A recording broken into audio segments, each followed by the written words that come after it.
सवाल एक नंबर का पूछ रहा है, हम लोग 4-4 नंबर के रट रहे हैं, इसका मतलब उसका कोई मतलब है नहीं। तो वैसे के वैसे अभी अभी जो माध्यमिक शिक्षा बोर्ड ने भूगोल विषय का क्या क्या है, अभी एक सिलेबस जारी किया है, वो सिलेबस से वो आपके सामने नजर आ रहा है यहाँ पर। तो कहने का मतलब है यहाँ पर अपने देखो, सबसे पहले तो बात करा हम लोग ये बात करेंगे, मतलब जैसे ये तो इधर हम लोगों ने अध्याय लिखा है और यहाँ अंक लिखा है, ठीक है ना, मतलब कक्षा 12 के लिए, ठीक है, और भूगोल वैसे, ठीक है। मतलब होता ही है कि जैसे अपने पास में दो बुक रहती है, एक फर्स्ट भाग है और सेकंड भाग है। ध्यान दें, जो फर्स्ट भाग है वो विश्व से रिलेटेड है और सेकंड भाग है वो भारत से रिलेटेड है। समझ में आया कि नहीं आया? तो कहने का मतलब हालांकि भारत विश्व से मतलब नहीं, आप लोग ये कहेंगे सर कि विश्व वाला इसका मतलब ज्यादा नंबर का होना चाहिए, भारत वाला सर इसका मतलब कम का होना चाहिए, नहीं, ऐसा कुछ नहीं है। कहने का मतलब दोनों ही कितने नंबर के हैं, 28-28 नंबर की बुक दोनों है। जब 28-28 करोगे तो आपके सामने 56 आएगा। समझ में आया? यानी 56 नंबर का जो थ्योरी का जो एग्जाम होगा वो अपने कितने अंक का होने वाला है, 56 अंक का होने वाला। देखना, अब मैं ये बात बता रहा हूँ कि आप लोग 4-4 अंक वाले जो पार्ट है ना उसको अभी से कवर कर लो। देखो कि 4-4 पार्ट वाले, 4-4 अंक वाले वो 4 पार्ट बन रहे हैं, यानी 16, जैसे 16 अंक हो रहे हैं, ठीक है, 16 अंक, यानी 16 अंक की 4, इनमें बताओ कि 4-4 नंबर की ना वो क्वेश्चन पूछेगा 4, यानी 4 × 4 कर लो बराबर 16। मैं बात बताऊं, आप लोग केवल 4 पार्ट पढ़ लो, 16 नंबर आराम से ला सकते हो।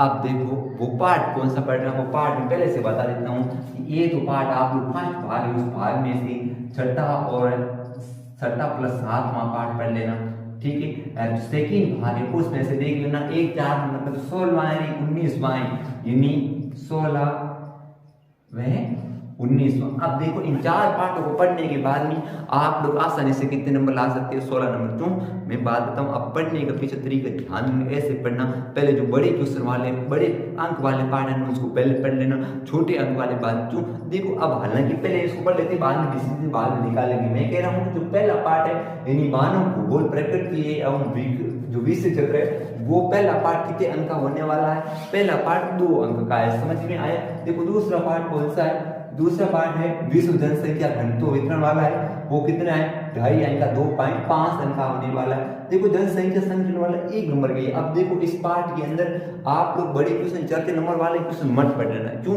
क्योंकि कोई फायदा ही नहीं है भाई, एग्जाम के अंदर पूछने तो वाला 1 नंबर का क्वेश्चन पूछेगा और हम लोग 4 नंबर वाला रट रहे हैं, कोई मतलब नहीं। इसका मतलब देखना, इसके अंदर 1 नंबर का बन जाएगा, मानव विकास वाला है ये, फिर 2.5 का हम लोग 2.5 अंक का बना सकते हैं। और देखना प्राथमिक व्यवसाय वाला है ये 2 नंबर का। अब ध्यान देना, द्वितीय तृतीय चतुर्थ व्यवसाय मतलब 2 पार्ट ऐसे, कौन सा, छठा और 7वां, ये दोनों कितने पार्ट कितने नंबर के हैं, 4-4 नंबर के। इसको जरूर ध्यान रखना, मैं कह रहा हूँ इन भी आप फोकस जरूर करना, क्योंकि ये फोकस इसलिए करना क्योंकि दोनों पार्ट है आपको 8 नंबर के लाने। देखो आप कहेंगे सर दोनों पार्ट और पढ़ देते, मैंने कहा आप लोग इन दोनों को पार्ट पढ़ेंगे तो भी आपको है वो 4.5 नंबर ही प्राप्त होगा, और तो इन दोनों को मिल जाएंगे तो आपको केवल 8 नंबर। आप ध्यान रखना इन पार्टों के अंदर आप लोग 4 नंबर वाले ही क्वेश्चन पढ़ना।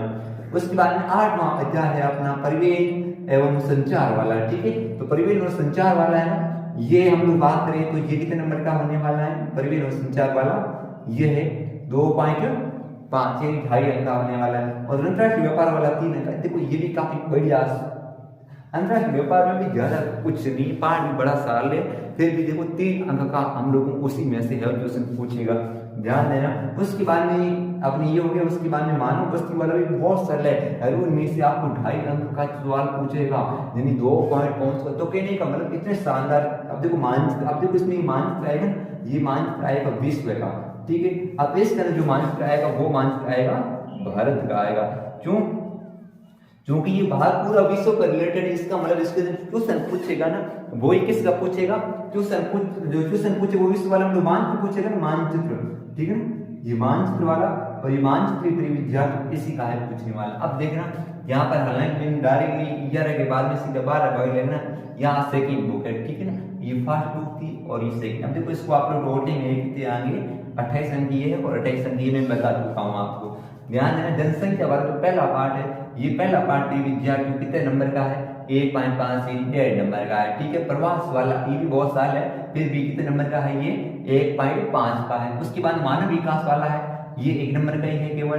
और मानव बस्तियां बड़ा सरल है, फिर भी मैं बताऊं कितने नंबर का दिया है 1.5 डेढ़ नंबर का है। ठीक है, उसके बाद में भू संसाधन बड़ा सरल है, ध्यान रखना भू संसाधन और विकसी बड़ा सरल है, और फिर भी कितने अंक का दिया गया है 4 अंक का दिया गया है। ध्यान देना कृषि अगर मैं बताऊं लगभग देखना चावल कपास वाली या फिर गेहूं वाला या फिर चाय बगान वाला, इनसे ही पूछने का चांस बनता है। इसका मैंने वीडियो अपलोड कर दिया है, बात देख सकते हो आप लोग। ठीक है, तो ये 4 नंबर का हो गया। फिर जल संसाधन ये 2 नंबर का हो गया।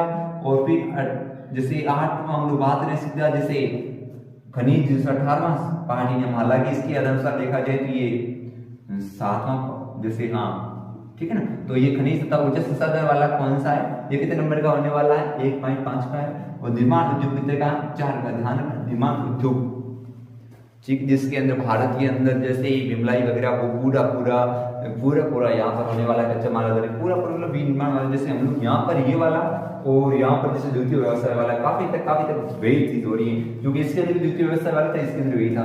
अब देखो ये भारत के संदर्भ में नियोजन और सतत पहुंचनीय विकास है, ये कितने अंक का होने वाला है 2.5 का है। और जो परिवहन संचार वाला ये कितने अंक का है 3 अंक का है। और अंतरराष्ट्रीय व्यापार ये कितने अंक का है, ये अंतरराष्ट्रीय ये अपने हैं 1.5 का है। और उसके बाद में भौगोलिक परिप्रेक्ष्य से जो चयनित कुछ मुद्दे हैं वो कितने का है, ये 2 अंक का है। और मैंने कहा था मानव 2 नंबर, कहने का मतलब ये होता है अपने पास में 54 नंबर होते हैं। बहुत सरल से ही, क्योंकि आप लोग मैं बता रहा हूँ पहले आप लोग बड़े सवाल बड़े पार्टों को नहीं पढ़ना, इन जो ज्यादा अंकों वालों को, और बाद में एक अंक वालों को पढ़ लेना। ये था सिलेबस। उम्मीद करता हूँ कि आपको अच्छा लगा होगा वीडियो। ठीक है, तो फिर मिलते हैं।